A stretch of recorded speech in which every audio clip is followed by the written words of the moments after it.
Ya, saya mau pindah bentar.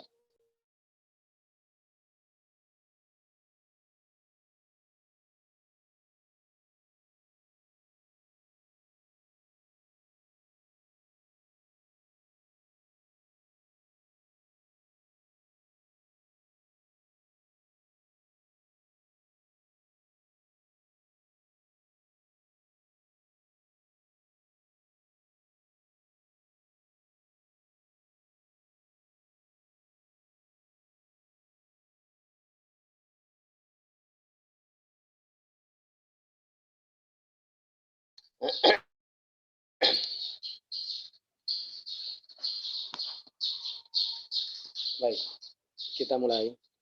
Assalamualaikum warahmatullahi wabarakatuh. Alhamdulillahi rabbil alamin. Lahu ni'matu wa lahu al-fadlu wa lahu as-sana'ul hasan. Salawatullahil barrir rahim wal malaikatil muqarrabin ala sayyidina Muhammadin as-sadiqil wa'dil amin. وعلى آله وصحابته الطيبين الطاهرين اللهم لا سهل إلا ما جعلته سهلا وأنت يا حي يا قيوم تجعل الحزن إذا شئت سهلا اللهم علمنا ما ينفعنا وانفعنا بما علمتنا وزدنا علما نسأل الله تعالى أن يثبتنا على دين الإسلام ويتوفانا على كامل الإيمان ويوفقنا لما يحبه ويرضى ويرزقنا الإخلاص في النية والقول والعمل اللهم إنا نعوذ بك من حال أهل النار. Para hadirin, para hadirat yang senantiasa diberikan nikmat oleh Allah Subhanahu wa taala yang tidak dapat kita hitung. Kita bersyukur kepada Allah Subhanahu wa taala karena masih diberikan kesempatan sehingga bisa mengikuti kegiatan ini. Ya, mudah-mudahan dengan terus kita hadir banyak majelis-majelis ilmu yang khususnya diisi oleh para ustadz-ustadz sahama, senantiasa ilmu yang kita pelajari menjadi ilmu yang barokah, ilmu yang bermanfaat dan dapat mengantarkan kita ke dalam surga kelak. Dan dengan ilmu yang telah kita pelajari pula kita berharap kepada Allah Subhanahu wa taala mudah-mudahan kita mampu untuk mengamalkan apa yang telah kita ketahui dan kita mampu pula untuk menyebarluaskan dan mengajarkan kepada saudara-saudara kita. Karena kebutuhan kita kepada ilmu jauh lebih besar daripada kebutuhan kita kepada selainnya. Oleh karenanya ini perlu kita syukuri kepada Allah Subhanahu wa taala, yaitu kesempatan bisa menimba ilmu agama yang lebih banyak lagi. Insyaallah pada sesi pertama ini kita akan membahas tentang masalah maksiat lisan. Di mana kemarin pembahasan terakhir daripada maksiat lisan yaitu tentang namimah atau mengadu domba. Akan tetapi seperti yang saya janjikan pada minggu yang lalu bahwa ada beberapa penjelasan terkait masalah namimah yang belum kita bahas. Insyaallah pada kesempatan ini kita akan melanjutkannya. Untuk itu, sebelum kita memulai ke kitab, mari sama-sama untuk menata niat kembali, meluruskan niat kembali, semata-mata kita mengikuti kegiatan ini hanya mencari ridha, pahala dan keberkahan dari Allah Subhanahu wa taala. Dan kita yakini bahwa kegiatan ini adalah kegiatan yang dicintai oleh Allah Subhanahu wa taala. Qala al-muallif rahimahullah, silakan matan mukhtasar dibuka. Wan namimatu termasuk maksiat lisan adalah an-namimah Apa itu namimah? Definisinya adalah wahia naqlul qawli lil ifsad. Jadi namimah itu kalau diartikan secara letterlek ya mengadu domba, mengadu domba. Tapi kalau definisi yang ditegaskan oleh para ulama adalah naqlul qawli lil ifsad. Namimah adalah ketika seseorang menyampaikan perkataan seseorang kepada orang lain. Menyampaikan atau menyampaikan perkataan orang kepada orang lain lil ifsadi dengan maksud merusak hubungan. Lil ifsadi agar terjadi kerusakan di antara mereka berdua. Ya, jadi ini namanya namimah atau mengadu domba. Menyampaikan perkataan seseorang kepada orang lain dengan maksud atau bermaksud apa? Agar terjadi permusuhan antara mereka berdua. Agar terjadi kerusakan, rusaknya hubungan persaudaraan, rusaknya hubungan pertemanan, sampai menimbulkan kepada permusuhan misalnya. Ini namanya apa? Namimah. Ini dilarang di dalam agama, tidak boleh. Ya. Ini adalah dosa besar. Namimah adalah dosa besar. Pelakunya berhak disiksa di dalam neraka. Pelakunya tidak akan masuk bersama orang yang awal masuk surga. Di sini dicontohkan contoh orang yang mengadu domba itu bagaimana? Seperti ada orang datang kepada si A misalkan. Ada orang datang kepada si A. Lalu orang yang datang kepada A, bilang kepada si A, si fulan berbicara tentang kamu begini. Kamu diomongin oleh si fulan, begini kamu katanya. Kemudian orang yang sama yang mengabarkan cerita itu, datang lagi kepada orang lain. Nanti apa? Mengatakan kepada si B misalkan, mengatakan kepada si B.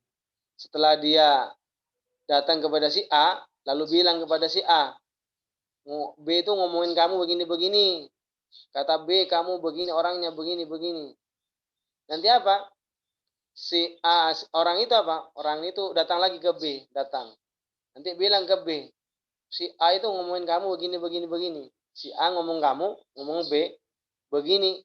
Perbuatan kamu katanya jelek ini, misalkan. Apa tujuannya? Supaya terjadi permusuhan, rusaknya hubungan antara A dan B. Supaya terjadi pertikaian, permusuhan, sehingga apa? Terjadi pertengkaran antara A dengan B. Ini dilarang di dalam agama, tidak boleh hukum. Jadi saya ulang bahwa namimah itu adalah ketika seseorang menyampaikan perkataan orang lain kepada orang lain. Jadi di sini ada 3 orang. Ada 3 orang. Misalkan A, B, C. Jadi si A ini sama-sama datang ke A, ke B datang, ke C datang. A ini datang ke B dan juga datang ke si C.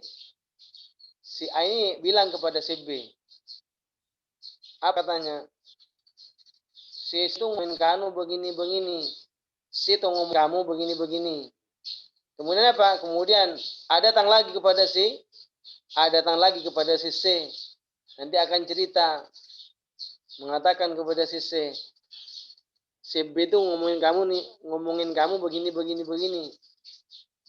Nah, ini apa? Ini namanya apa? Namimah, mengadu domba. Ini tidak boleh. Ini tidak boleh. Kalau kita benar-benar memang mendengar dan mengetahui. Sebentar.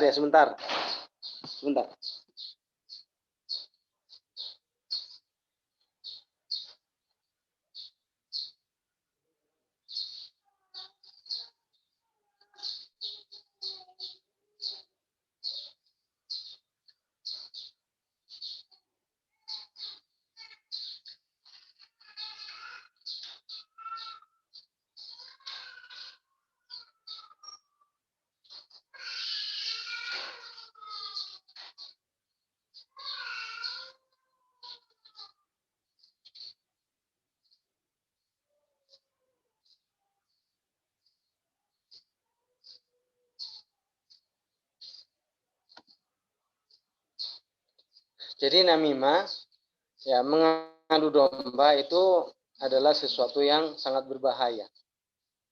Nah, di samping memang pelakunya dapat ancaman, yaitu tidak akan masuk surga bersama orang-orang yang awal masuk surga. Artinya apa? Disiksa terlebih dahulu. Maka apa? Menimbulkan permusuhan. Artinya yang terkena bahaya gara-gara namimah ini bukan hanya pelakunya. Orang lain juga apa? Bisa jadi permusuhan, terjadi permusuhan, terjadi pertikaian. Bahayanya bisa mengenai bukan hanya kepada satu orang. Ya, jadi harus kita jauhi, tidak boleh kalau seandainya kita mendengar perkataan orang kemudian berbicara tentang buruknya orang lain, kita jangan sampaikan. Kita jangan sampaikan kepada orang yang diomongin itu. Tutupin saja. Karena kalau tidak, nanti kita yang menjadi sebab akan terjadinya permusuhan antara mereka. Nah, jadi tidak boleh. Jadi namimah termasuk dosa besar. Namimah terhitung maksiat lisan yang maksud daripada namimah adalah memisah. Ya, menjadikan tercerai-berai. Jadi rusak hubungannya. Jadi namimah itu adalah sesuatu yang menyebabkan kerusakan dan putusnya hubungan antara mereka berdua atau menimbulkan permusuhan. Apa dalil tentang haramnya namimah? Allah Subhanahu wa taala berfirman, hammazim masya'im binamim. Apa maknanya di sini? Namim, binamim. Binamim, apa itu? Orang yang mengadu domba. Ya, orang yang mengadu domba. Namam, banyak mengadu domba. Jadi Rasulullah Shallallahu Alaihi Wasallam bersabda, la yadkhulul jannata qattat, la yadkhulul jannata qattat, tidak akan masuk surga. Ya, siapa? Qattat, pelaku namimah. Al qattat itu maknanya apa? Namam. Qattat maknanya namam. Jadi orang yang biasa melakukan namimah itu tidak akan bersama orang-orang yang awal masuk surga. Makna hadis ini, makna hadis la yadkhulul jannata qattat, maknanya apa? Sesungguhnya pelaku namimah, mengadu domba, itu tidak akan masuk surga bersama gelombang yang awal masuk surga. Akan tetapi dia akan masuk surga ketika dia mati dalam keadaan Islam setelah memperoleh azab bersama orang-orang yang lain. Artinya mendapatkan surga mati dia dalam keadaan Islam, tapi disiksa terlebih dahulu. Setelah disinteraka, lalu keluar ke surga. Ledul nata seperti kafir. Lain makna annama kafir. Karena hati ini layat jannah qatatun, bukan berarti maknanya bahwa pelaku namimah yang mengadu domba itu hukumnya orang itu kafir, bukan. Akan tetapi maknanya apa? Orang yang melakukan namimah mengadu domba itu berhak disiksa di jahanam, di neraka. Kemudian setelah disiksa masuk ke surga.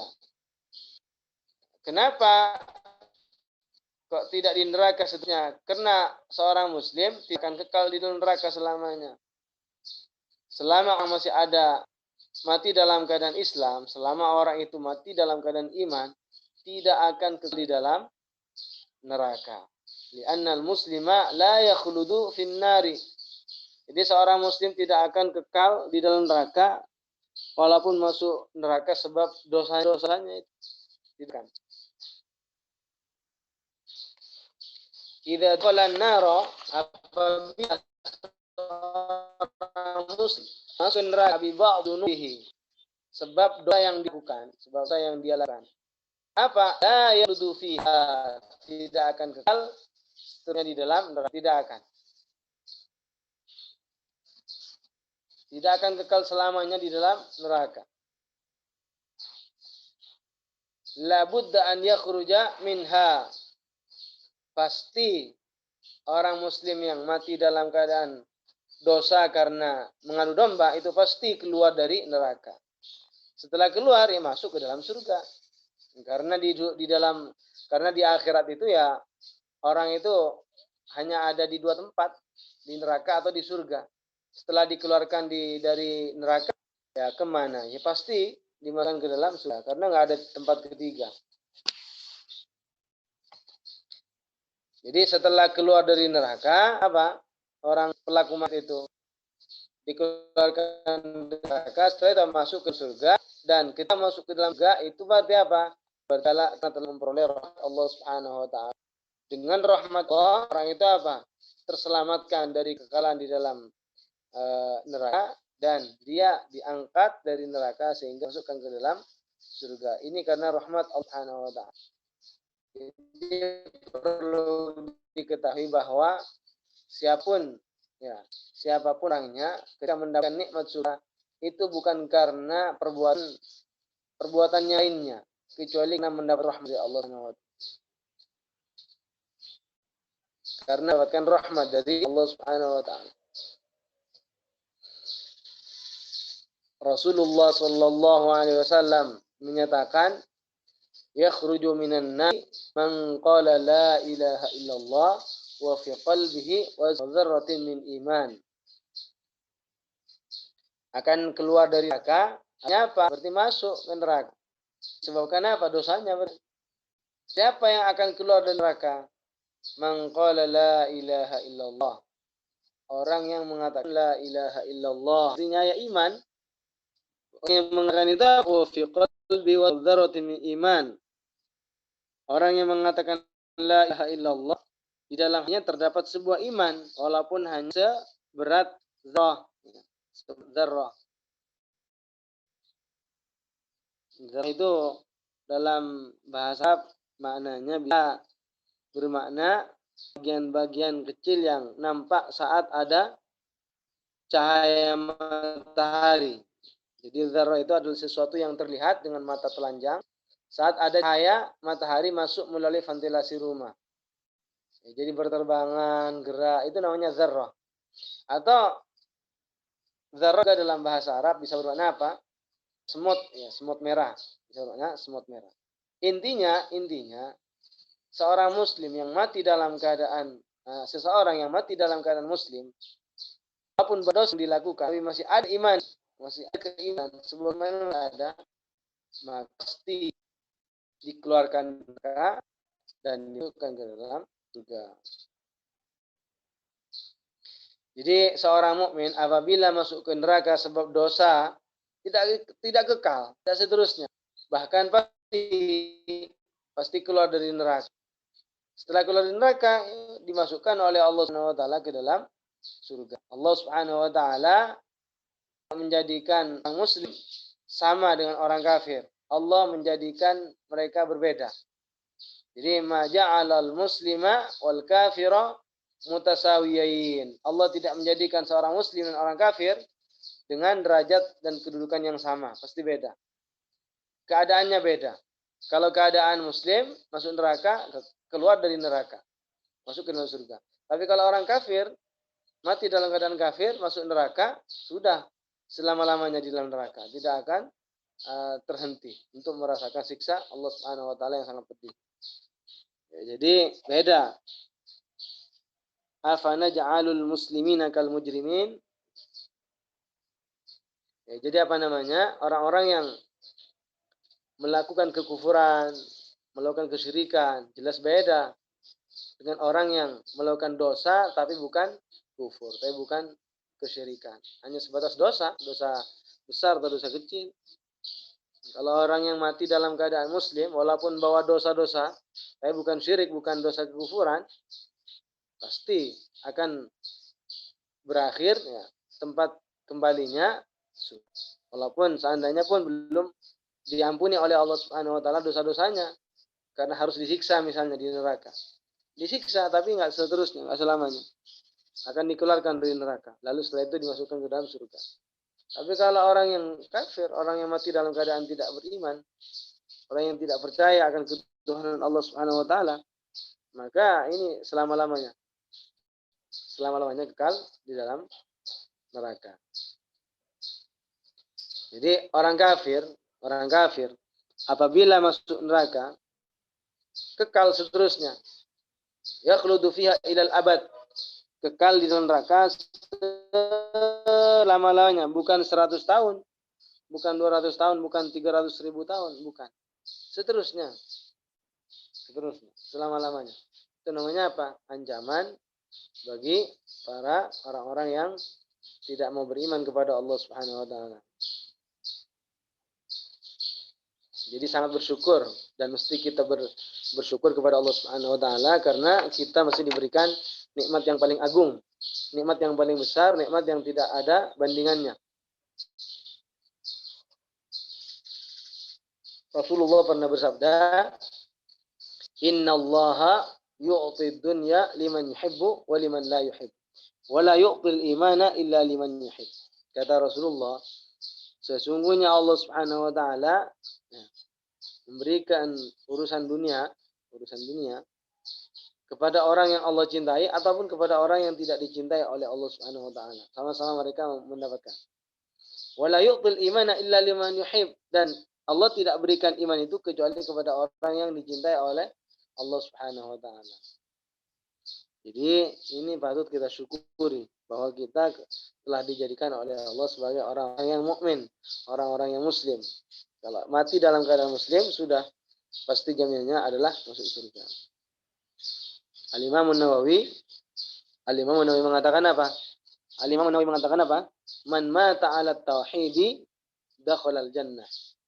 Al-Imam An-Nawawi mengatakan apa? Man mata 'ala tauhidi dakhala al-jannah. Barang siapa yang mati dalam keadaan bertauhid, barang siapa yang mati dalam keadaan beriman dengan iman yang benar, dakhala al-jannah, maka dia akan masuk surga.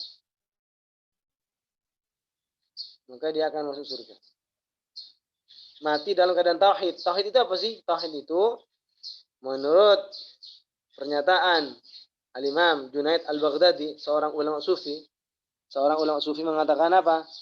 At-tauhidu ifradul qadimi minal muhdats. Tauhid itu adalah yang mensucikan Allah daripada menyerupai makhluknya. Mensucikan Allah daripada menamai ciptaannya. Allah Subhanahu wa taala berbeda dengan makhluknya. Jadi Allah Subhanahu wa taala tidak sama, tidak serupa, tidak mirip dengan ciptaannya. Baik dalam satu segi maupun semua segi. Itulah pernyataan Al-Imam Junaid Al-Baghdadi tentang definisi tauhid. At-tauhidu huwa ifradul qadim minal muhdats. Mengesahkan Allah Subhanahu wa taala, mensucikan Allah Subhanahu wa taala daripada menyerupai makhluknya. Nah, kemudian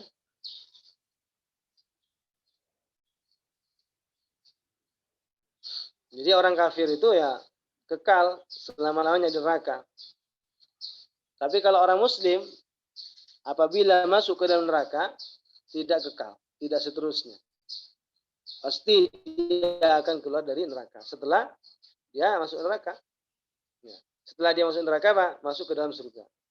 Jadi, pasti keluar dari neraka, lalu kemudian apa? Masuk ke dalam surga. Kenapa?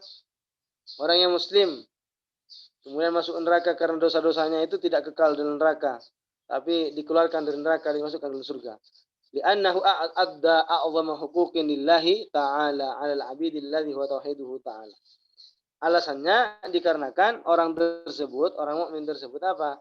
Melaksanakan hak Allah yang paling besar. Ya. Hak Allah yang paling besar kepada hambanya apa itu? Mentauhidkan Allah Subhanahu wa taala. Mentauhidkan Allah Subhanahu wa taala, beriman kepada Allah Subhanahu wa taala. Itu adalah Allah paling hak yang paling besar. Hak yang paling agung, hak yang paling besar yaitu bertauhid, mengesahkan dan menjadikan Tuhan kita hanya Allah Subhanahu wa taala.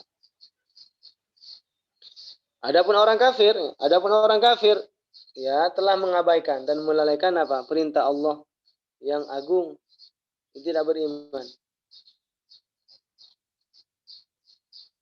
Jadi orang kafir itu apa? Orang kafir itu telah mengabaikan melaksanakan hak Allah yang paling besar kepada hambanya, yaitu berupa tauhid.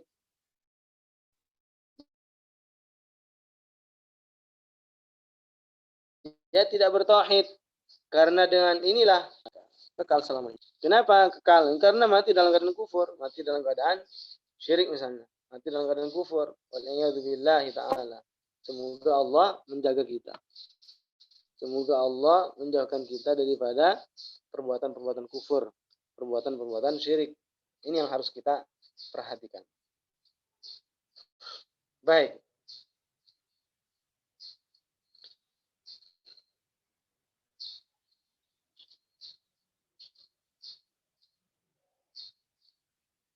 Kemudian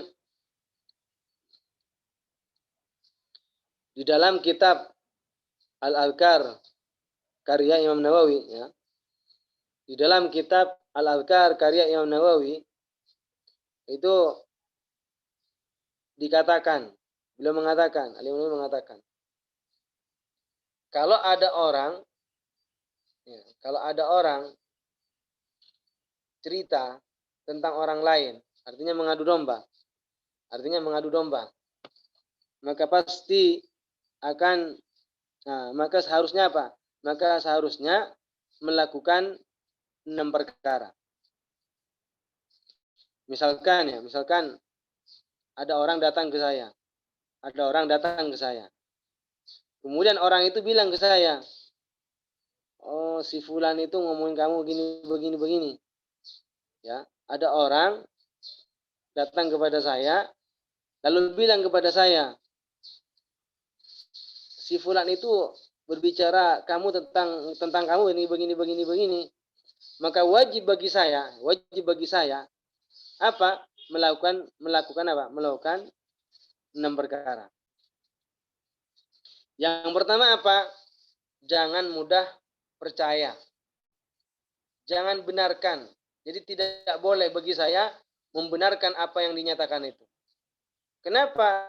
Karena yang itu namanya kabar yang dibawa oleh itu, yang katanya begini. Itu kan suatu kabar yang dibawa oleh siapa? Oleh namam yang ngadu domba. Dan itu hukumnya fasik. Jadi kalau ada orang datang ke saya, dia cerita kepada saya, ada si fulan ngomongin kamu nih begini. Maka apa yang wajib bagi saya? Pertama adalah bagi saya tidak boleh membenarkan. Kenapa? Karena orang yang datang ke saya itu namam, itu apa? Fasik, itu mengadu domba, pelaku ngadu domba namanya. Itu fasik hukumnya. Sedangkan orang yang fasik itu apa? Tertolak kabarnya. Apa yang dinyatakan itu apa? Ditolak, tidak diterima. Ya. Jadi saya ulang, kalau ada orang datang kepada kalian, lalu dia bercerita, mengatakan kepada kalian, si fulan itu ngomongin kamu begini. Maka apa yang wajib bagi kalian? Kalian pertama yang harus dilakukan, jangan mudah percaya. Enggak usah percaya. Kenapa? Karena yang bercerita kepada kamu itu hukumnya apa? Fasik. Sedangkan orang yang fasik itu apa? Mardudul khabar. Tertolak beritanya. Tertolak apa yang dia kabarkan. Tidak diterima. Itu yang pertama. Kemudian yang kedua, bagi saya atau bagi kalian, wajib apa? Mencegahnya dan melarangnya. Karena ini kemungkaran. Namimah ini kan kemaksiatan. Namimah ini kan dosa. Bagaimana kalau ada orang melihat dan mengetahui sebuah dosa? Apa kata Rasulullah? Man ra'a minkum munkaran falyughayyirhu biyadihi fa illam yastati fa bilisanihi fa illam yastati fa biqalbihi wa dzalika adhaful iman. Jadi kata Rasulullah, barang siapa yang mengetahui atau mengetahui sebuah kemungkaran di antara kalian, maka hendaklah ia merubahnya, menghapusnya dengan tangannya. Kalau tidak mampu dengan tangannya, dengan lisannya menasihati. Kalau tidak mampu dengan dua-duanya, maka cukup mengingkari dalam hatinya. Artinya benci terhadap perbuatan tersebut, karena hal tersebut adalah maksiat yang dilarang oleh Allah Subhanahu wa taala. Jadi yang kedua, ketika ada orang mengadu domba kepada kita, maka apa yang harus kita lakukan? Ayyanhahu, mencegahnya, melarangnya, mengingkarinya. Serta apa? Menasihatinya. Dinasihatin, jangan nggak baik, jangan jangan itu kemungkinan. Dicegah yang jelas kalau menasihati dengan cara lembut. Beda hasil daripada orang yang menasihati dengan cara lemah lembut ketimbang orang yang menasihatkan cara yang tidak, dengan cara yang tidak halus. Orang menasihati orang lain dengan cara halus, dengan cara lembut, dianya mudah diterima. Tapi kalau orang yang menasihatinya dengan kasar, dengan cara tidak halus, dengan cara tidak baik, bisa saja akan ditolak nasihatnya. Karena kita harus pandai-pandai menasihati orang lain. Karena kita ini ada yang keras, macam-macam. Sehingga harus tahu sikon, harus tahu kondisi. Jadi nasihatin orang yang sayang kepada saudaranya, ketika melihat saudaranya melakukan kemungkaran, tanda dia sayang bukan membiarkannya dalam kemaksiatan, kemungkaran. Bagaimana tandanya menasihati? Karena seorang muslim itu ya memang menasihati saudaranya. Al-muslim akhul muslim. Seorang muslim adalah saudara muslim yang lainnya. La yadhlimuhu, tidak boleh menzaliminya. La yahsudu, tidak boleh menghasutnya. La yahqiru, tidak menghinanya. Ya. Itu yang kedua ya. Yang kedua adalah mencegah serta menasihatinya. Dan nasihat itu sebenarnya tidak mesti yang melakukan itu harus orang yang benar-benar ilmunya banyak, orangnya baik sekali. Enggak mesti, bisa saja ada seorang anak menasihati orang tuanya yang salah misalkan. Seorang murid menasihati gurunya yang salah misalkan. Nah, sebagai orang yang mencari ridha Allah Subhanahu wa taala, jika memang posisi dirinya adalah salah, maka jangan membela dalam kesalahan. Karena ilmunya banyak, hafalannya banyak, orangnya terpandang, orangnya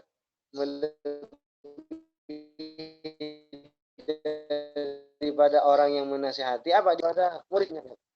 Padahal seorang yang soleh, seorang yang rendah hati, ketika memang terjatuh ke dalam kesalahan, mengakui kesalahannya, menerimanya dengan begitu lapang dada, bahkan bisa-bisa orang itu harus berterima kasih karena masih ada yang masih ada orang yang mengingatkannya. Ketika Sayyidina Umar mengatakan di depan para umum, la tughalu fi muhuri nisaikum, jangan kalian berlebih-lebihan kepada istri-istri kalian. Kalau seandainya bahwa ada di antara kalian itu sampai melebihi daripada 4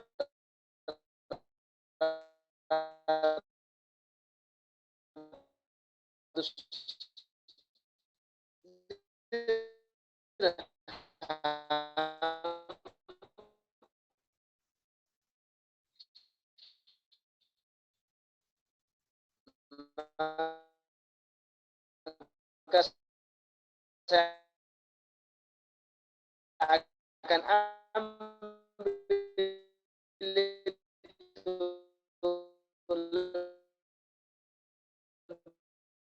lebihnya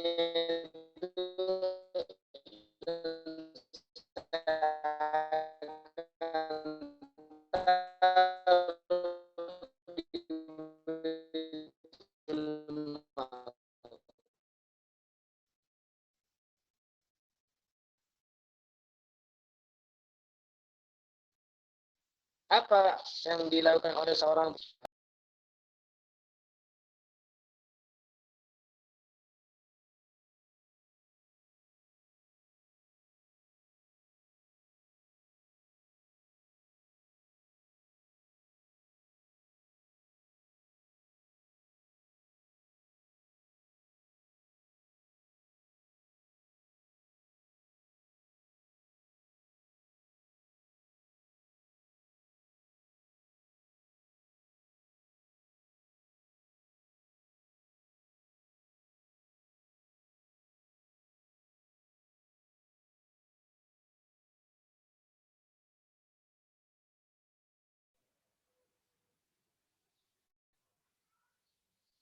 maaf ya, terputus. Jadi Sayyidina Umar ketika diingatkan oleh seorang perempuan itu mudah menerimanya. Dan bahkan tidak hanya sebatas menerima, langsung berdiri dan menyampaikan di depan banyak orang. Mengatakan, akhta Umaru wa asabati imra'ah. Akhta Umaru wa asabati imra'ah. Umar yang salah dan perempuan itulah yang benar. Jadi kalau ada orang datang kepada kita ingin mengadu domba, apa yang harus kita lakukan? Cegah, larang, cegah. Karena itu kemungkaran. Serta apa? Menilai dan menganggap bahwa perbuatan yang dia lakukan itu adalah perbuatan yang buruk. Wa yuqabbiha fi'lahu. Orang yang diadu domba itu harus menilai dan menganggap bahwa perbuatan yang dilakukan oleh orang itu apa? Adalah perbuatan yang buruk. Itu yang kedua ya. Kemudian yang ketiga, ketika ada orang datang kepada kita dan ingin mengadu domba, maka apa kewajiban kita? Marah, dan marahnya karena Allah Subhanahu wa taala. Kita marah karena Allah Subhanahu wa taala. Karena itu perbuatan yang dibenci oleh Allah Subhanahu wa taala. Karena itu adalah perbuatan yang dibenci oleh Allah Subhanahu wa taala. Itu yang ketiga. Kemudian yang keempat, ketika ada orang datang kepada kita lalu menyebarkan sebuah cerita bahwa si fulan ngomongin kamu begini, maka jangan langsung kita berprasangka buruk. Langsung berprasangka buruk. Misalkan ada orang datang kepada saya, bilang kepada saya, si A itu ngomongin kamu begini. Maka bagi saya tidak boleh langsung berprasangka buruk kepada si A. Tidak boleh. Karena apa? Karena kita itu dilarang oleh Allah Subhanahu wa taala untuk apa? Berprasangka buruk. Berburuk sangka. Berburuk sangka itu dilarang. Apa kata Rasulullah? Iyyaka wal kadzib. Iyyaka wal kadzib. Ya. Iyyaka wa dhanna. Fa inna dhanna akdzabul hadis. Jadi kata Rasulullah, iyyaka wa dhanna fa inna dhanna akdzabul hadis. Jauhilah perbuatan apa? Berburuk sangka. Fa inna dhanna akdzabul hadis. Karena sangkaan itu merupakan sesuatu yang paling bohong. Artinya apa? Perbuatan yang mengandung kebohongan. Ya. Akdzabul hadis. Pembicaraan yang dusta. Ya, pembicaraan yang dusta. Jadi iyyaka wa dhanna fa inna dhanna akdzabul hadis. Jauhilah perbuatan berburuk sangka. Karena berburuk sangka itu merupakan akdzabul hadis, pembicaraan yang bohong. Bahkan Allah Subhanahu wa taala sendiri mengatakan, ijtanibu katsiran minadh-dhann. Ya. Ijtanibu katsiran minadh-dhann. Jadi kita ketika mendengar cerita orang lain bahwa si fulan berbicara kamu begini, jangan kita langsung menuduh yang enggak. Oh, berarti dia telah ngomongin saya. Berarti dia telah menganggap saya ini adalah orang yang begini. Nah, misalkan langsung berburuk sangka. Jadi tidak boleh. Itu yang keempat. Kemudian yang kelima, Yang kelima ini, jangan sampai apa yang diceritakan itu mendorong kita untuk mencari-cari tahu. Nah, ini apakah betul enggak ini? Ini benar enggak? Saya telusuri dulu. Itu betul enggak sih itu ngomongin saya begini? Sudah saya cari, saya periksa, saya telusuri. Itu jangan melakukan seperti itu. Jadi ketika ada orang datang kepada saya, bercerita kepada saya bahwa si A ngomongin kamu ini begini-begini, maka bagi saya tidak boleh mencari-cari tahu. Mencari-cari tahu ini benar enggak ini? Saya cari dulu ini benar enggak ini? Nah, itu tidak boleh. Karena Allah Subhanahu wa taala berfirman apa? Wala tajassasu. Wala tajassasu. Jangan mencari-cari tahu, memata-matai, mencari-cari tahu, tidak boleh. Tajassus adalah haram. Kemudian yang terakhir, insya Allah nanti kita akan di besok ya, di kesempatan berikutnya, minggu depan insya Allah. Sekarang sedikit panjang. Kemudian ada sebuah cerita yang ini juga pelajaran bagi kita agar kita tidak mudah membenarkan apa yang dinyatakan oleh pelaku namimah itu. Jadi kalau kita datang kepada kita orang, kemudian ingin mengadu domba, maka kita simak cerita ini agar kita tidak mudah percaya. Dulu ada seorang laki-laki. Ada seorang laki-laki datang kepada sang khalifah, Sayyidina Umar. Laki-laki ini bilang kepada Sayyidina Umar, bahwasannya ada seseorang ngomongin kamu, wahai Amirul Mukminin. Kamu ini begini. Nah, ketika Sayyidina Umar mendengar pernyataan orang itu, apa yang dikatakan itu, Sayyidina Umar berkata, in syi'ta nadharna fi amrika. Jika kamu berkenan, saya periksa kamu. Saya akan koreksi kamu. Ya, saya akan periksa kamu, saya akan lihat. Apa kata beliau? Kata Sayyidina Umar, fa in kunta kadziban fa anta min ahli hadhil ayah. Apabila apa yang engkau katakan itu adalah suatu kebohongan, enggak benar, berarti kamu masuk kepada firman Allah yang berbunyi, in ja'akum fasikum binaba'in fatabayyanu. In ja'akum fasikun binaba'in fatabayyanu. Apabila telah datang kepada kalian seorang fasik binaba'in, dengan membawa sebuah berita, sebuah kabar, berita, fatabayyanu, maka klarifikasi terlebih dahulu, jangan mudah percaya. Ini kan yang datang kepada Sayyidina Umar kan berarti mengadu domba. Jadi kata Sayyidina Umar, kalau ternyata apa yang kamu katakan itu, ternyata yang kamu beritakan itu kepadaku adalah suatu kebohongan, berarti kamu masuk ke dalam ayat ini. In ja'akum fasiqum binaba'in fatabayyanu. Kalau ada seorang fasik datang kepada kalian membawa berita, kabar, fatabayyanu, maka jangan langsung kita telan mentah-mentah, klarifikasi terlebih dahulu. Wa in kunta shadiqan. Nah, dan apabila ternyata engkau adalah orang yang jujur, bahwasanya apa yang kau katakan memang benar-benar suatu kebenaran, berarti fa anta min ahli hadhil ayah. Berarti kamu termasuk masuk ke dalam ayat ini. Hammazim masya'im binamim. Artinya apa? Mengadu domba. Artinya apa? Mengadu domba. Masuk ayat ini. Wa in syi'ta, katanya Sayyidina Umar, dan apabila engkau berkenan, sudah saya maafin saja kamu. Jadi ada dua pilihan. Saya koreksi dan saya lihat, saya urus kamu, saya koreksi kamu, saya lihat. Atau kalau mau dan berkenan, sudah saya maafin saja kamu. Apa katanya Sayyidina Umar? Seorang khalifah. Ketika orang itu bilang, qala al-afwa ya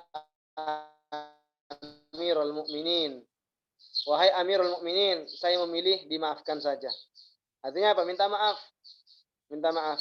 Kemudian apa? Kemudian dimaafkan oleh Sayyidina Umar, dan pada kemudian orang itu berkata, la a'udu ilaihi abada, wahai Amirul Mukminin, saya tidak akan kembali kepada perbuatan tersebut selama-lamanya.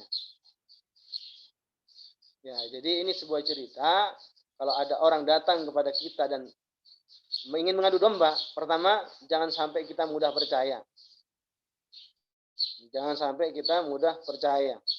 Kalau adalah yang diberitakan ternyata kebohongan, ya dosa, ya buhtan. Kebohongan itu katanya ulama apa? Al-buhtan asyaddu minal ghibah. Dusta, kebohongan, berita palsu itu lebih parah dari ghibah. Ya, lebih parah daripada ghibah. Kalau seandainya dinyatakan oleh orang lain dan diberitakan oleh orang lain kepada kita memang suatu kebenaran, berarti orang itu pelaku domba, adu domba. Pelaku adu domba. Kemudian yang perlu diperhatikan, yang mana banyak orang salah paham tentang mengartikan dan memaknai sebuah ayat. Wal fitnatu asyaddu minal qatl. Wal fitnatu asyaddu minal qatl. Makna yang benar adalah anna syirka asyaddu minal qatl. Bahwasannya maknanya kesyirikan, kekufuran itu lebih parah dosanya daripada pembunuhan. Jadi mengingatkan orang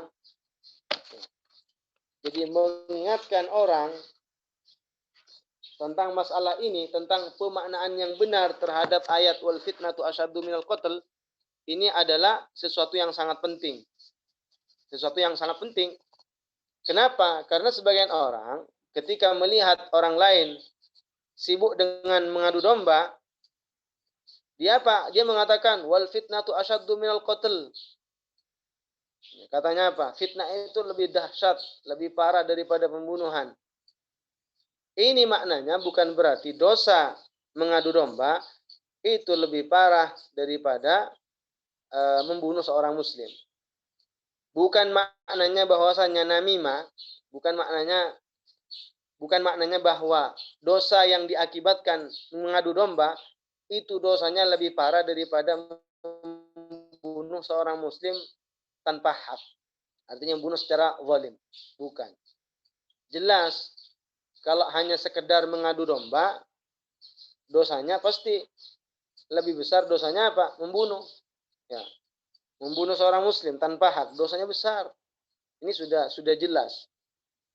Jadi makna yang benar bukan berarti sekedar mengadu domba itu dosanya lebih parah daripada membunuh seorang muslim tanpa hak. Bukan. Maknanya terus apa maknanya? Al-asyirku asyaddu minal qatl. Asyirku asyaddu minal qatl. Dosa kesyirikan itu lebih parah daripada dosa pembunuhan. Jadi ketika Allah Subhanahu wa taala berfirman wal fitnatu asyaddu minal qatl, ini ada sebabnya. Ini ada sebabnya. Ayat-ayat yang turun pasti setiap ayat itu memiliki asbabun nuzul. Ada sebab-sebab turunnya ayat. Apa sebabnya? Ayat ini turun pada orang-orang kafir. Ketika orang-orang kafir itu apa? Membunuh dan menyiksa orang-orang mukmin agar orang mukmin mereka meninggalkan agama Islam. Jadi disiksa, dibunuh supaya meninggalkan agama Islam. Bukankah telah sampai kepada kita tentang berita Ammar bin Yasir?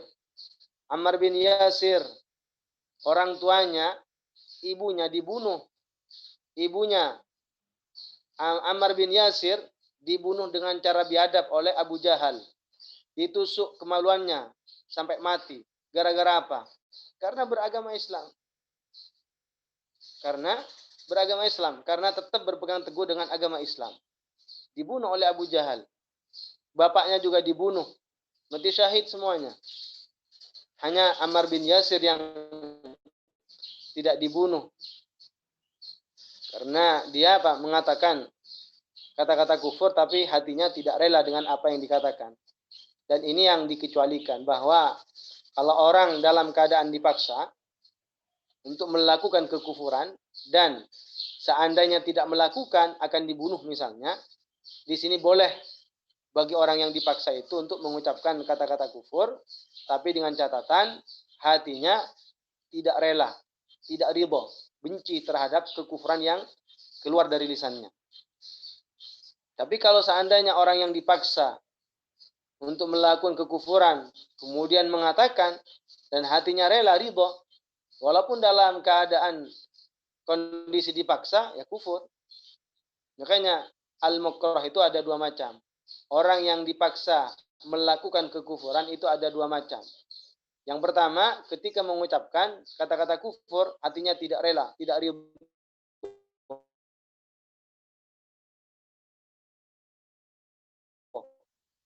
Dan itu tidak kufur. Dan itu yang terjadi untuk mengucapkan kata-kata kufur. Sampai Rasulullah bertanya kepada Ammar bin Yasir, hal insyaraha sadruka hina qulta ma qulta?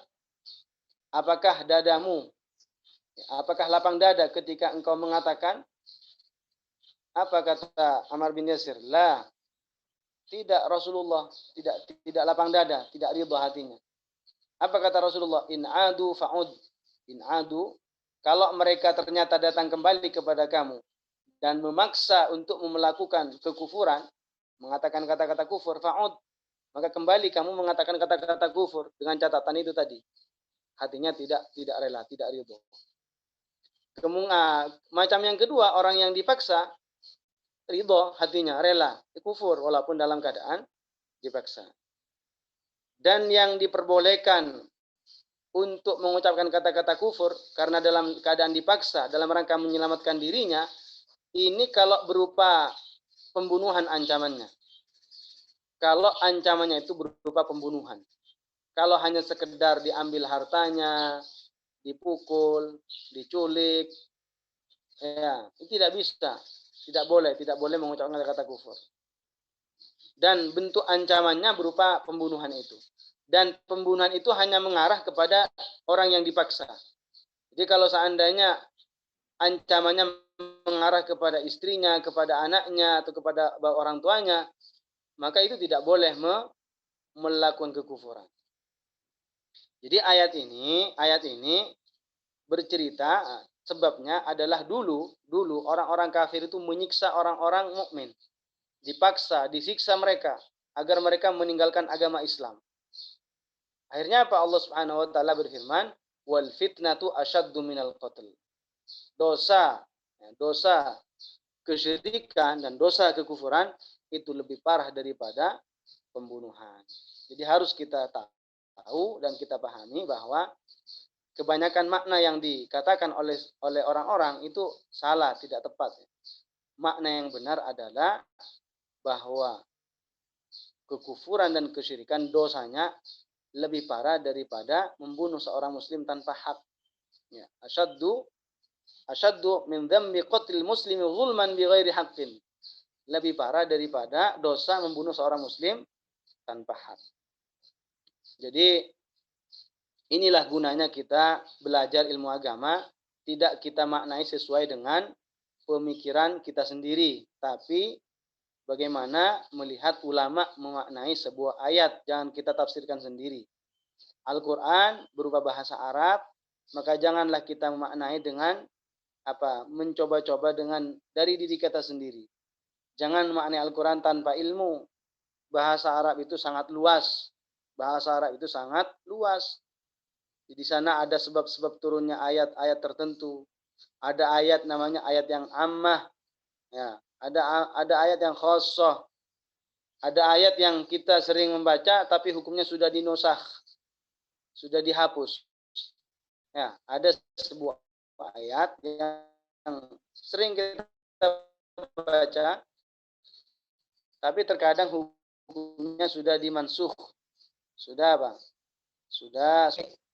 kadang orang itu mengira ayat maknanya begini, ternyata maknanya lain. Sehingga tidak boleh kita berbicara tentang Al-Quranul Karim sesuai dengan pemikiran sendiri, tanpa memiliki ilmu yang memadai, tanpa kita pernah mendengar dari orang yang bisa dipercaya keilmuannya. Oleh karenanya, bersyukurlah kita ketika kita dimudahkan oleh Allah Subhanahu wa taala belajar ilmu agama kepada orang-orang yang memiliki sanad keilmuan, memiliki mata rantai keilmuan yang sampai sambung kepada Rasulullah Nabi kita Muhammad sallallahu alaihi wasallam.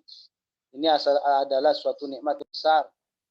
Syekh Abdullah pernah berkata, su'ul fahmi baliyatun minal balaya. Su'ul fahmi, buruknya pemahaman itu adalah suatu malapetaka, suatu bahaya, musibah yang parah, yang besar.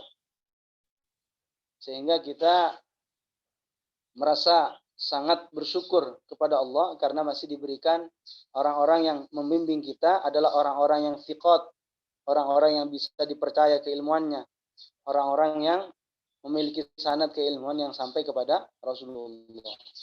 Karena namanya ilmu itu tidak bisa kita peroleh tanpa sanad. Kalau ilmu dicari tanpa menggunakan sanad, maka orang akan berkata semaunya. Abdullah ibnu Mubarak mengatakan apa? Al-isnadu minad din. Laulal isnadu laqala man sya'a ma sya'a. Sanad, isnad, keilmuan itu merupakan bagian daripada agama. Andai kata tidak ada mata rantai dalam keilmuan, maka orang akan berkata semaunya. Laqala man sya'a ma sya'a. Siapapun akan berbicara. Hati-hati, apalagi di zaman sekarang ini hanya dengan modal keberanian, pandai berbicara, sudah orang lain menganggap ini sudah hebat. Padahal ternyata setelah diteliti terkadang hal kita waspadai. Kita hati-hati dalam hal menyangkut keselamatan kita di akhirat lebih penting daripada kehati-hatian yang bahayanya hanya menimpa seseorang di dunia saja.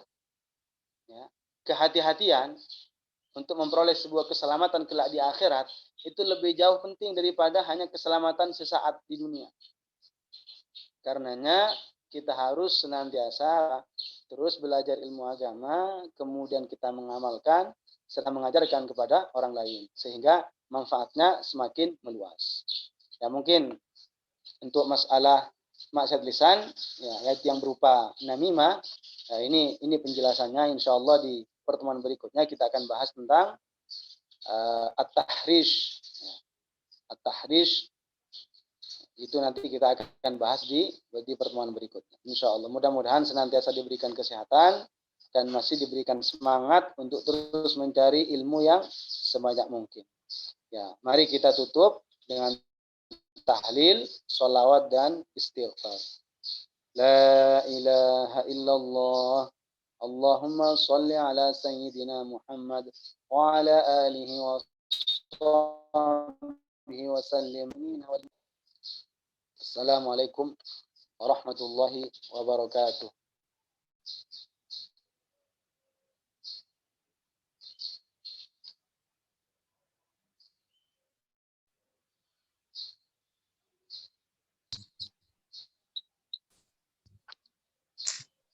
Saya ambil alih ya.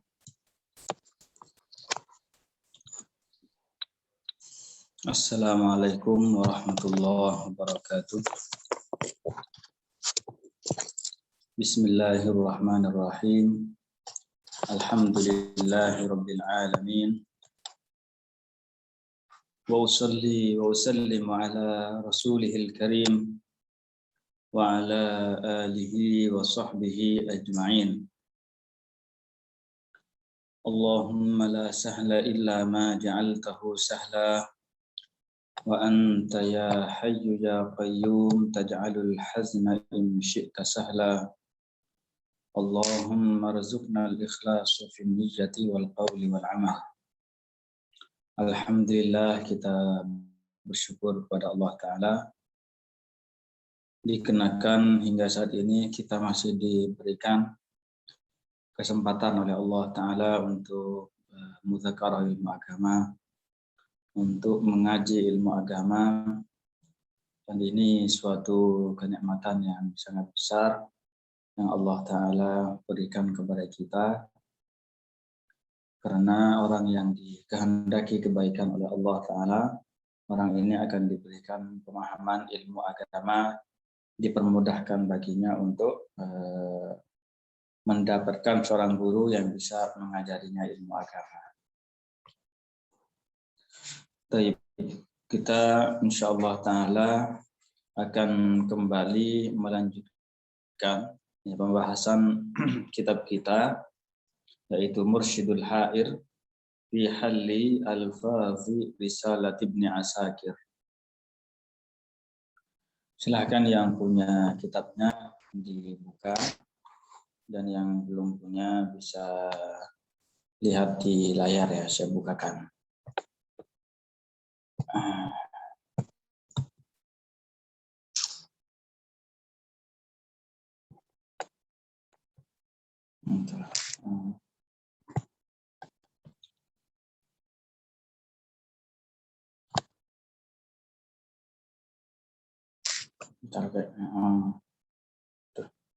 Untuk terjadi sesuatu. Baik. Dibuka halaman 33 ya, itu. Yang punya kitabnya silakan dibuka halaman 33. Nah. Qala al-muallif rahimahullahu ta'ala, ya. Wala kullun wala ba'dun. Dan Allah Ta'ala bukanlah keseluruhan dan juga bukan sebagian. Jadi Allah Ta'ala itu, ya, ini penting, ini keyakinan Ahlus Sunnah wal Jamaah. Ya, Allah Ta'ala bukanlah keseluruhan, ya, dan juga bukan sebagian. Karena kata seluruh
maaf tadi terputus, subhanallah. Dan saya share kembali ya kitabnya, jadi bisa di screen.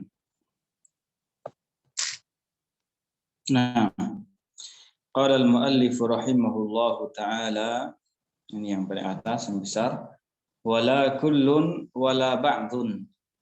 Dan Allah Ta'ala bukanlah keseluruhan dan juga bukan sebagian.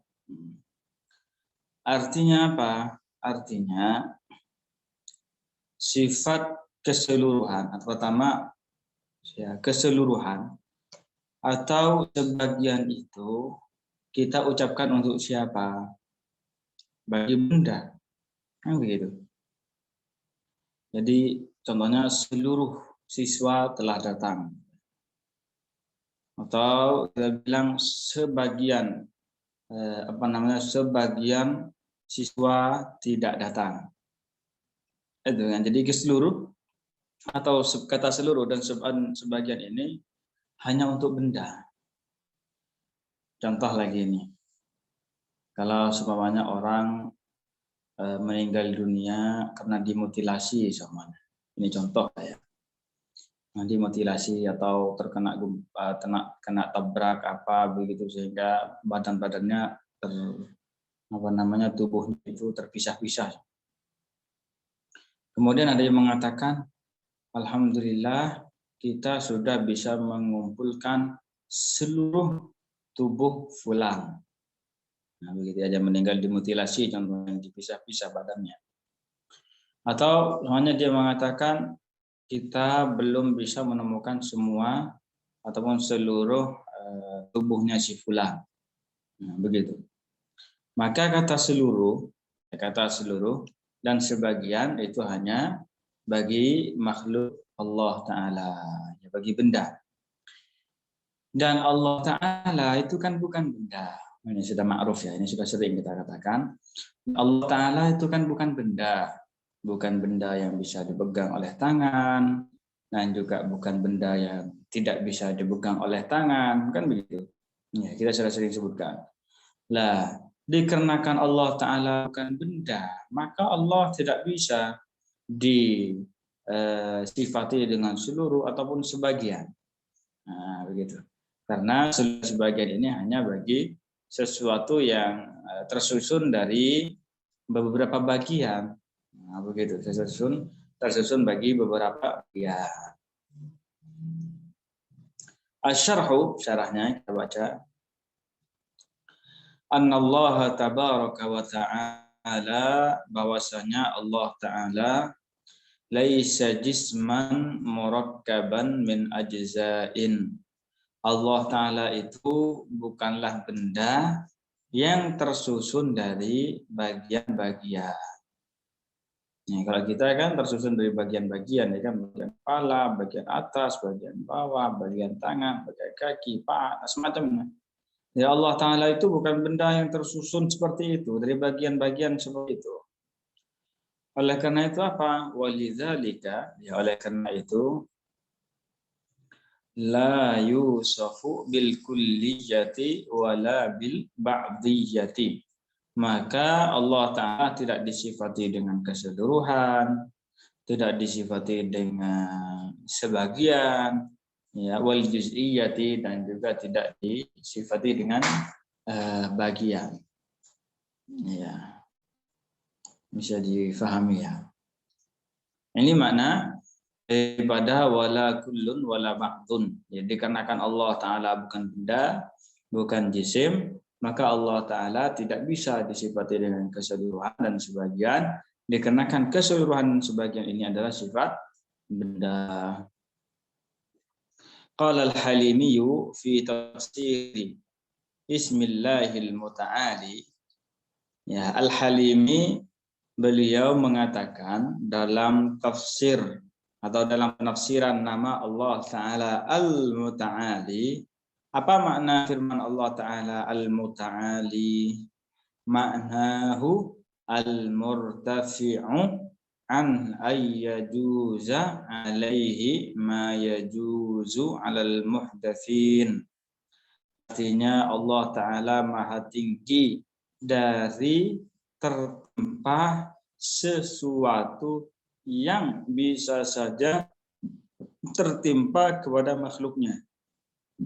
Itu maksudnya. Jadi muta'ali itu maksudnya Allah Ta'ala maha suci dari segala sesuatu yang tertimpa, yang menimpa makhluknya. Itu makna al-muta'ali. Jadi al-muta'ali itu bukan bermakna Allah Ta'ala itu maha tinggi, tempatnya di atas arsy, begitu. Enggak.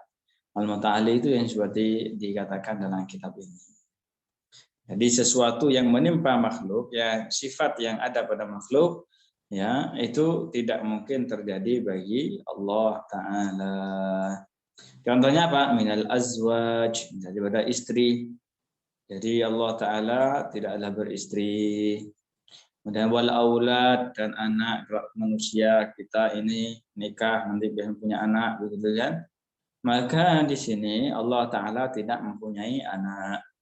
Wal jawarihi, dan anggota tubuh, ya, dan anggota tubuh, wal a'dha'i, dan anggota tubuh yang besar. yang anggota tubuh lah.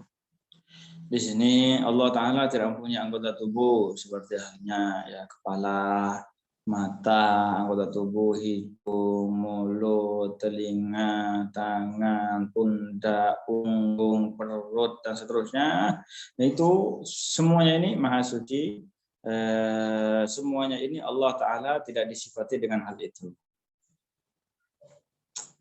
Wattihadhis sariri lil julus alaihi, dan menjadikan ranjang untuk duduk di atasnya. Ya, Allah Ta'ala juga maha suci daripada menciptakan ranjang untuk dijadikan tempat duduk baginya. Jadi makanya di sini Al-Imam Sayyiduna Ali beliau mengatakan innallaha khalaqal arsya izharan li qudratihi walam yattakhidhu makanan li dzatihi.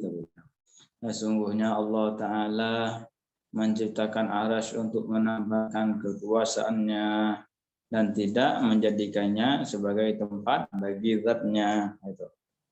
Jadi Allah Ta'ala menciptakan arasy itu bukan untuk Allah Ta'ala duduk di situ, nongkrong sekarang. Bukan begitu. Ini perkataan siapa ini? Masih perkataan Al-Halimi ini. Walihtijabi bis sutur an tanfuzal absaru ilaih. Ya, dan juga terhalang oleh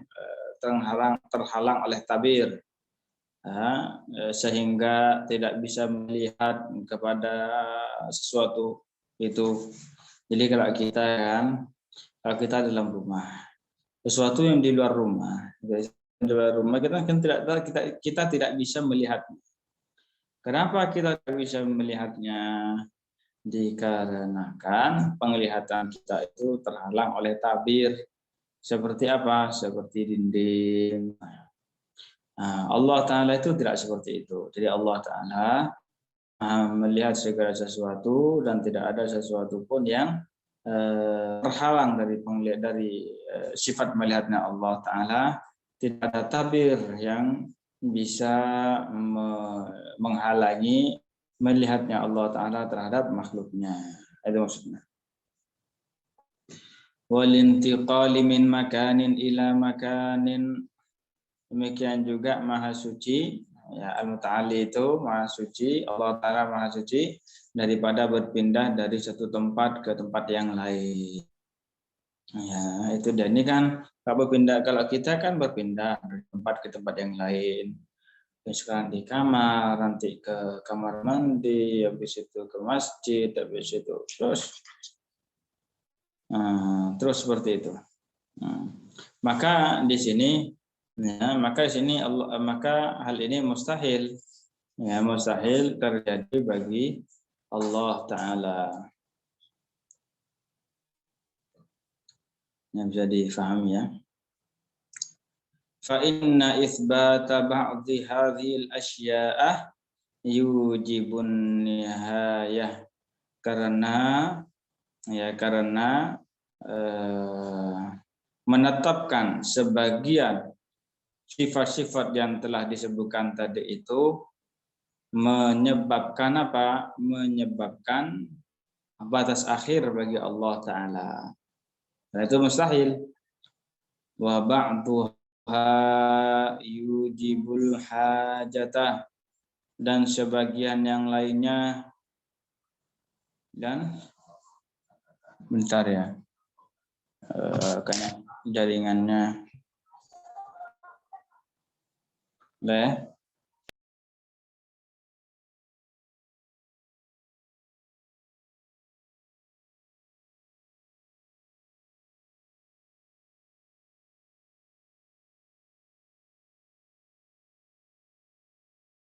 lanjutkan kembali. Nah, wa ba'dhuha yujibul hajata, dan sebagian dari sifat-sifat di atas yang telah disebutkan itu meniscayakan butuh ya terhadap sesuatu yang lain. Jadi meniscayakan bahwasanya Allah Ta'ala membutuhkan kepada yang lainnya. Dan sifat butuh kepada sesuatu yang selainnya ini mustahil bagi Allah Ta'ala. Ya, fa innallaha ghaniyun 'anil 'alamin. Itu. Dan sungguhnya Allah Ta'ala Maha suci dari membutuhkan kepada sekian makhluknya, ya, kepada semua makhluknya. Jadi Allah Ta'ala tidak butuh kepada sesuatu pun dari makhluknya. Tetapi justru sebaliknya, semua makhluk itu membutuhkan Allah Ta'ala. Tidak ada satupun dari makhluk Allah yang tidak butuh kepada Allah Ta'ala, yang tidak perlu kepada Allah Ta'ala. Nah, ini maksudnya. Wa ba'dhuha yujibu taghyirah wal istihah. Dan sebagian dari sifat-sifat di atas itu meniscayakan perubahan bagi Allah Ta'ala. Ya, jadi sebagian dari sifat di atas seperti halnya berpindah dari tempat ke tempat yang lain, ini meniscayakan apa? Meniscayakan berubah bagi Allah Ta'ala. Ya, perubahan dari satu keadaan ke keadaan yang lain. Dan ini sifat perubahan ini adalah mustahil, ya, tidak terjadi bagi Allah Ta'ala. Kenapa?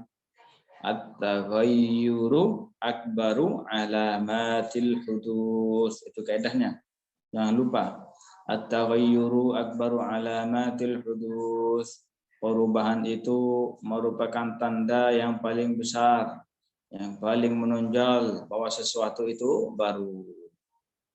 Kita tahu bahwasanya matahari ini baru, maksudnya kita tahu bahwasanya matahari ini adalah alam, kita tahu matahari ini adalah makhluk Allah Ta'ala. Kenapa? Karena terdapat pada diri matahari itu sifat-sifat makhluk seperti halnya berubah, terbenam, terbit dulu, setelah itu terbenam, terbit lagi, kemudian dari timur pindah ke atas, terus pindah ke barat. Ini perubahan semuanya, dan perubahan di sini merupakan tanda yang paling menonjol bahwa sesuatu itu makhluk. Seandainya Allah Ta'ala bersifatan dengan sifat berubah, niscaya Allah Ta'ala butuh kepada yang lainnya, dan sifat butuh, nah, itu mustahil terjadi bagi Allah Ta'ala. Ya, bisa difahami ya.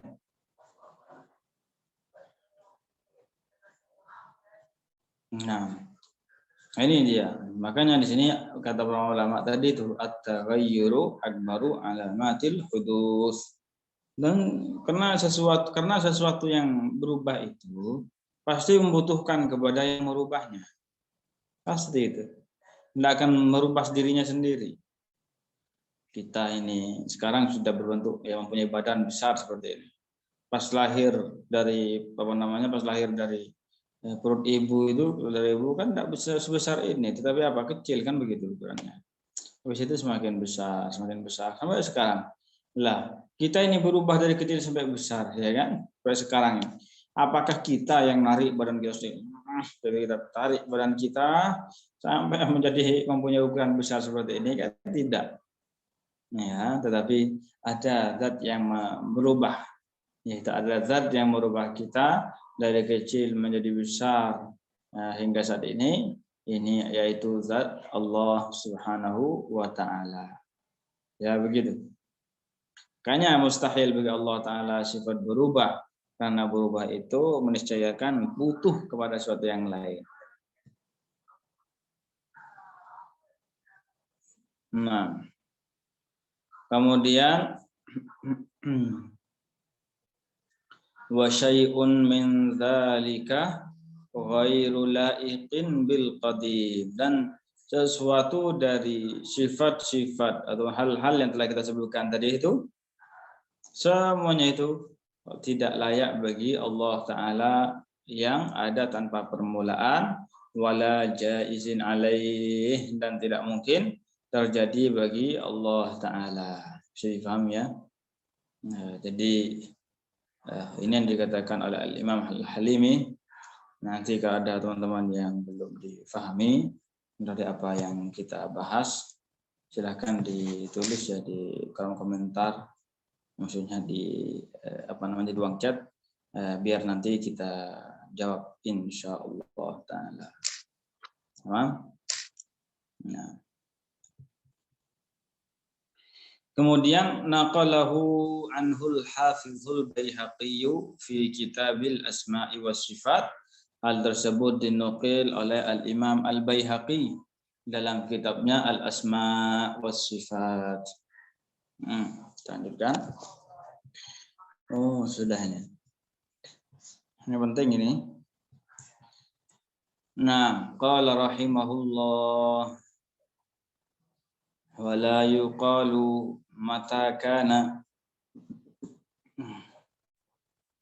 dan tidak boleh dikatakan kapan adanya Allah. Allah ada kapan? Tidak boleh pertanyaan kayak ini. Wala aina kana, dan juga tidak boleh Allah Ta'ala ada di mana. Tidak boleh bertanya Allah itu ada di mana ya. Tidak boleh. Wala kaifa, dan juga tidak boleh bertanya Allah itu bagaimana. Gimana Allah Ta'ala ya. Bagaimana, itu tidak boleh itu bagi Allah Ta'ala. Jadi pertanyaan-pertanyaan ini terlarang. Jadi di sini bukan 3, tambah 1 lagi, kam, berapa? Ini pertanyaan tidak boleh. Pertanyaan-pertanyaan yang tidak boleh, maksudnya apa? Tidak boleh ditunjukkan, tidak boleh ditujukan kepada Allah Ta'ala. Bisa dipahami ya?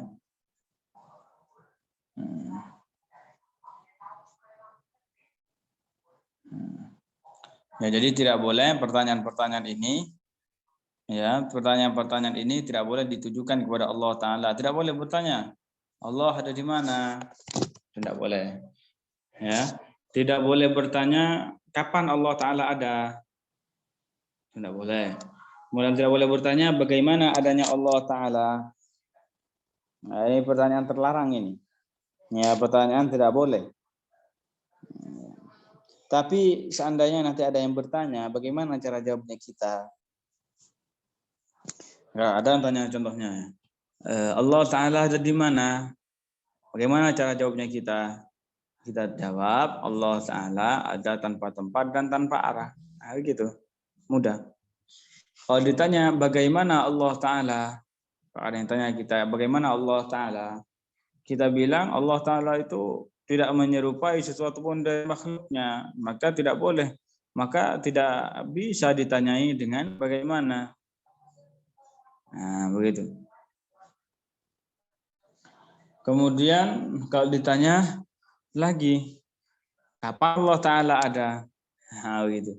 Kita jawab Allah Ta'ala ada tanpa permulaan, sehingga sehingga salah kalau ditanyakan Allah itu kapan ada, karena pertanyaan kapan itu untuk sesuatu yang ada permulaannya.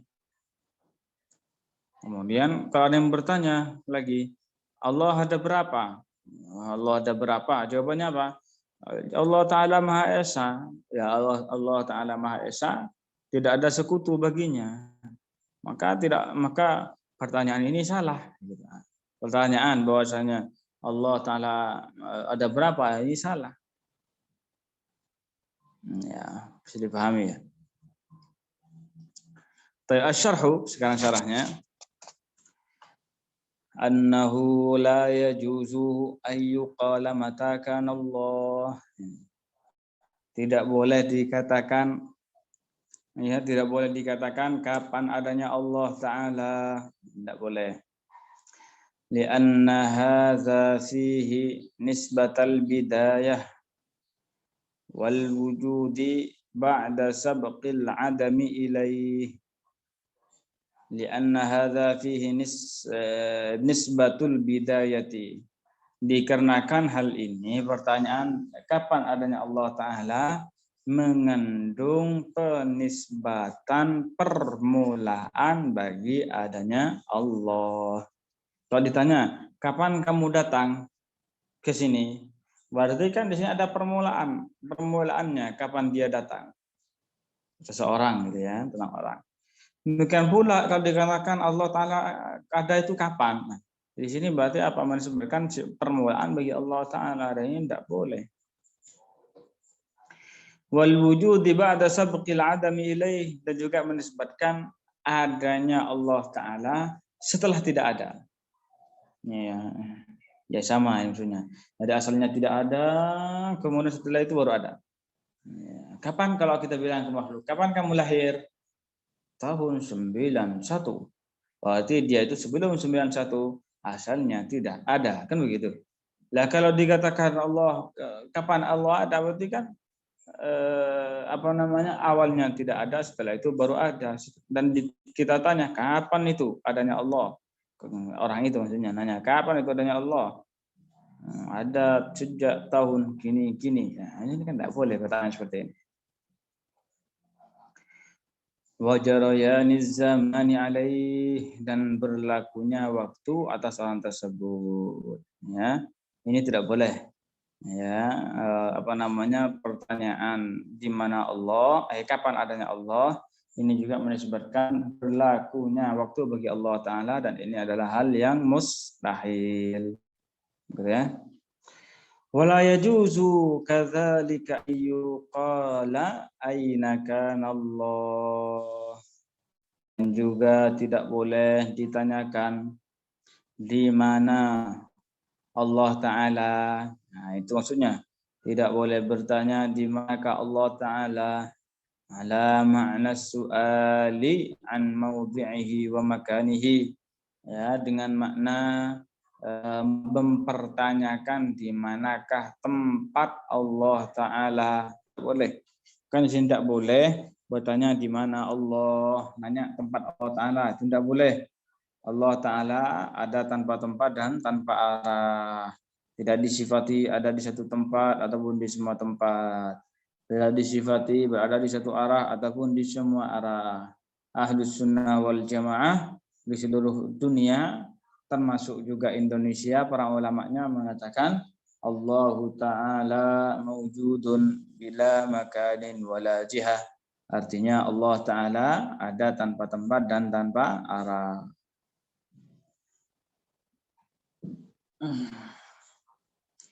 Wala ayyuqala kaifa kana. Ya, kemudian juga tidak boleh dikatakan kaifa kana, bagaimana adanya Allah Ta'ala. Karena bagaimana ini pertanyaan untuk makhluk. Contohnya kita tanya, kapan kamu bagaimana cara kamu menulis? Nah, cara saya menulis dengan memegang bolpen, kemudian saya torehkan hasilnya. Bagaimana kamu datang ke sini? Saya datang berkendaraan. Bagaimana kamu tidur? Saya tidur dengan miring. Saya tidur dengan miring. Jadi kan ini pertanyaan bagaimana? Jadi bagaimana itu pertanyaan bagi makhluk. Li'anna fihi nisbatal kaifiyati, dikarenakan dalam pertanyaan ini yaitu bagaimana adanya Allah mengandung penisbatan, tak menisbatkan sifat-sifat makhluk, sifatil makhluqina ilaih. Artinya pertanyaan kaifa, bagaimana di sini menisbatkan sifat makhluk bagi Allah Ta'ala. Bisa dipahami ya? Hal ini sebelumnya sudah dikatakan oleh Sayyidina Ali radhiyallahu anhu wa ardhah. Apa kata beliau? Ya, beliau mengatakan innalladzi ayyanal aina la yuqalu lahu ain. Sesungguhnya Allah Ta'ala yang menciptakan tempat, la yuqalu lahu ain, tidak boleh ditanya di manakah adanya Allah Ta'ala. Tidak boleh. Kenapa? Karena Allah Ta'ala tidak bertempat. Wallazi kayyafal kaifa la yuqalu lahu kaif. Dan dan sesuatu wallazi kayyafal kaifa, dan zat dan Allah yang menciptakan sifat makhluk, la yuqalu lahu kaif. Ya, saya ulangin. Wallazi kayyafal kaifa la yuqalu lahu kaif. Dan Allah Ta'ala yang menciptakan kaif, sifat makhluk, tidak boleh dikatakan bagaimanakah adanya Allah Ta'ala. Ya. Dan orang di luar ahli sunnah ya, ketika mereka mengatakan Allah bersemayam di atas arsy, ketika mereka mengatakan Allah duduk di atas arsy, itu sudah menisbatkan kaif bagi Allah Ta'ala, menisbatkan sifat makhluk bagi Allah Ta'ala. Ya. Dan sudah menentang firman Allah, laisa kamitslihi syai'. Makanya di sini penting. Ya, penting bagi kita untuk menjelaskan keyakinan ini kepada orang-orang di keluarga kita, tetangga kita, sekitar kita. Siapa yang kita mampu lah untuk diajarin, harus kita ajari itu.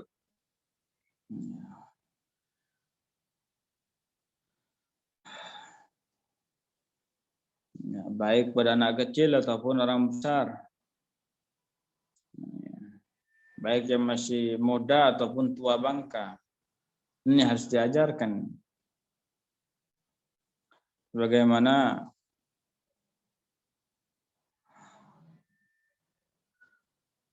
yang dikatakan oleh sebagian sahabat Rasulullah, Jundub bin Abdullah, beliau mengatakan, dulu itu ketika kami masih kecil, sebelum balik, hampir balik, sebelum balik, kami berkumpul dengan Rasulullah.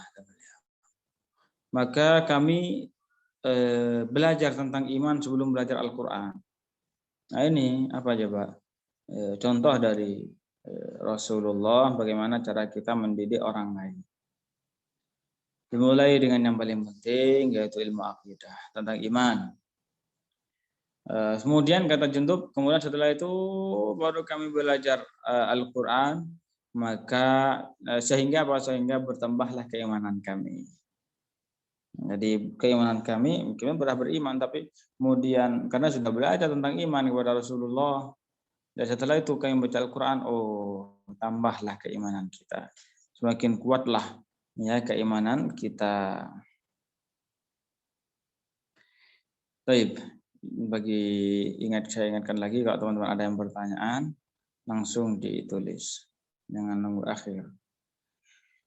Summa ba'da an dzakara rahimahullahu an-nahya an hadhil kalimati qarrara al-i'tiqad as-sahih. Kemudian setelah beliau menyebutkan larangan dari perkataan-perkataan ini, qarrara al-i'tiqad as-sahih, beliau menjelaskan keyakinan yang benar. Faqala rahimahullah, maka beliau kata, makan Allah Ta'ala ada sebelum adanya tempat. Sebelum adanya tempat, Allah Ta'ala ada. Kalau seperti itu berarti apa?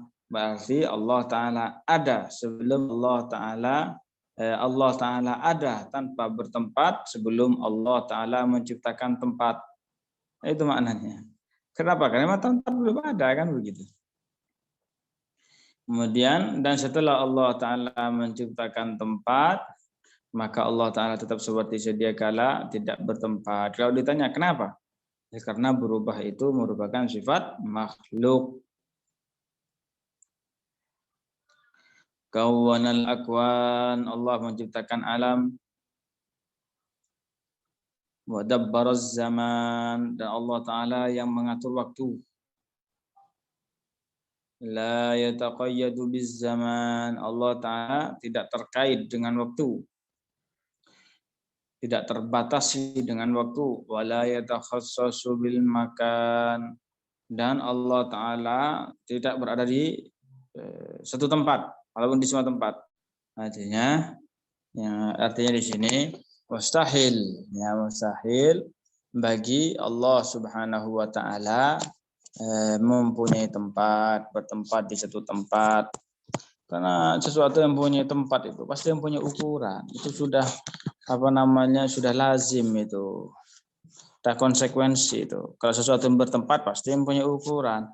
Entah itu lebih besar dari lebih besar dari tempatnya, atau lebih kecil dari tempatnya, atau sama dengan tempatnya, kan begitu. Nah, itu sudah mesti itu. Sudah bertempat itu pasti mempunyai ukuran. Makanya di sini Allah Ta'ala itu tidak bertempat, dikarenakan juga mustahil bagi Allah Ta'ala itu mempunyai tempat. Ya, karena kalau Allah Ta'ala mempunyai tempat, berarti Allah mempunyai ukuran.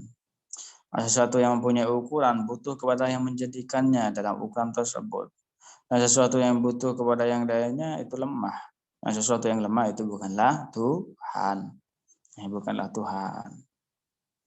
Ini makna wala yatakhassasu bil makan. Untuk syarahnya, insyaallah taala kita akan baca di pertemuan selanjutnya.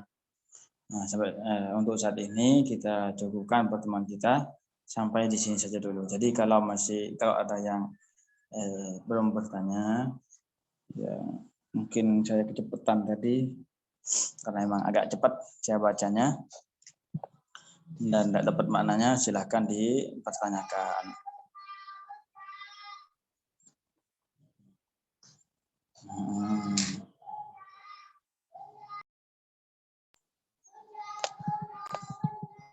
Dan insyaallah taala ya dalam tidak lama lagi kita akan menyelesaikan kitab kita ini. Ini bentar lagi hatam lagi. Nanti kalau sudah hatam ya hatam 2 kali sudah. Ya, tapi ini dalam beberapa pertemuan lah. Dalam beberapa pertemuan insyaallah taala kita hatam. Baik. Kalau memang tidak ada yang mau ditanyakan, kita cukupkan dulu pertemuan kali ini sampai di sini. Kita tutup dengan tahlil. La ilaha illallah. La ilaha illallah. La ilaha illallah. Allahumma salli ala sayyidina Muhammad wa ala alihi wa sahbihi wa sallim. Allahumma salli ala sayyidina Muhammad wa ala alihi wa sahbihi wa sallim. اللهم صل على سيدنا محمد وعلى آله وصحبه وسلم رب اغفر لي ولوالدي وللمؤمنين والمؤمنات رب اغفر لي ولوالدي وللمؤمنين والمؤمنات رب اغفر لي ولوالدي وللمؤمنين والمؤمنات والحمد لله رب العالمين بارك الله فيكم وأحسن الله إليكم وجزاكم الله عنا كل خير. طيب ناشئ آخري ثم السلام عليكم warahmatullahi wabarakatuh.